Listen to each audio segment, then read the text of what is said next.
Today we're taking a look at In a World from Ludonaut Games. Now, the game plays very similar to games like Cards Against Humanity, where each player draws up to 7 cards, and then each round there's basically a different judge who then reads In a World Where, and then reads the card off, and then everybody basically gives them one of their cards for the judge to then read in succession. And in doing that, they then pick whichever card they feel fit the best.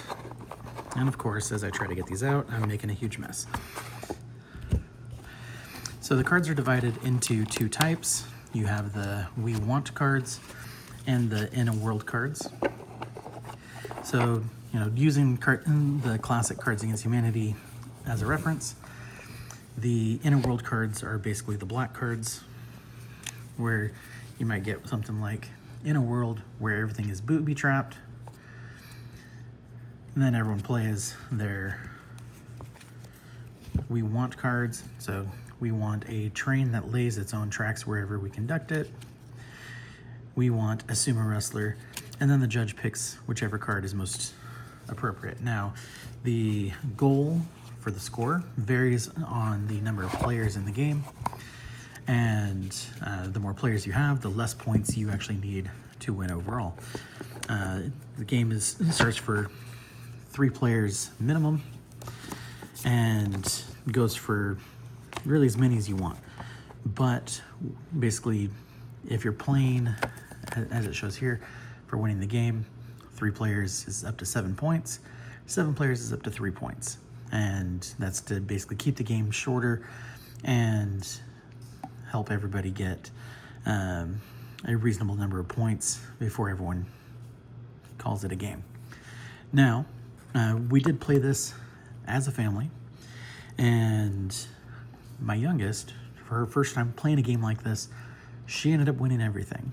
And usually it's because she picked cards that she thought were going to be really funny with the In a World card, where myself and my wife were both picking cards that would make the most sense with the card.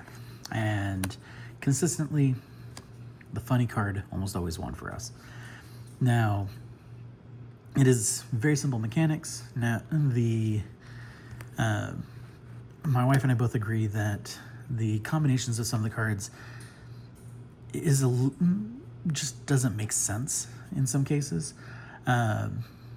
which is common for games like this, because you can't have a win with every single matchup that you have. But felt like the structure of the cards was kind of a little off-putting, because each In a World card you read by saying In a World and then read the card. I think that to make it a little more straightforward, I think the In a World part should be on that card as well, just because most people are just going to read what's on the card itself, not the In a World part. And then the We Want cards, same thing. The cards don't show We Want with the actual main text, just on the other side. And so it does kind of throw off the overall gameplay until everybody got used to it after we each had about 3 rounds of being the judge. And by then the game was more than half over. So that did make gameplay a little awkward, but as a family game, it definitely works. The mechanics are so simple to pick up and learn. And then the game does also include rules for variations of the game so that way you can change it up,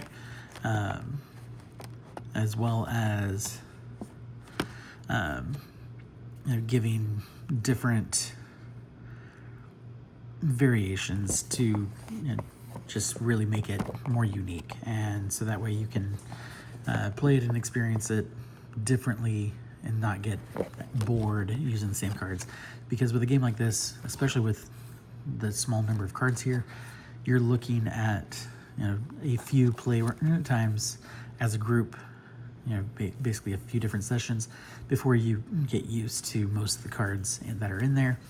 And So by having these variations of gameplay, it does give you more opportunities to still make it feel unique and make it feel fresh. So I like that they included those on there. But like I said, the game is easy to pick up, easy to play, easy to learn.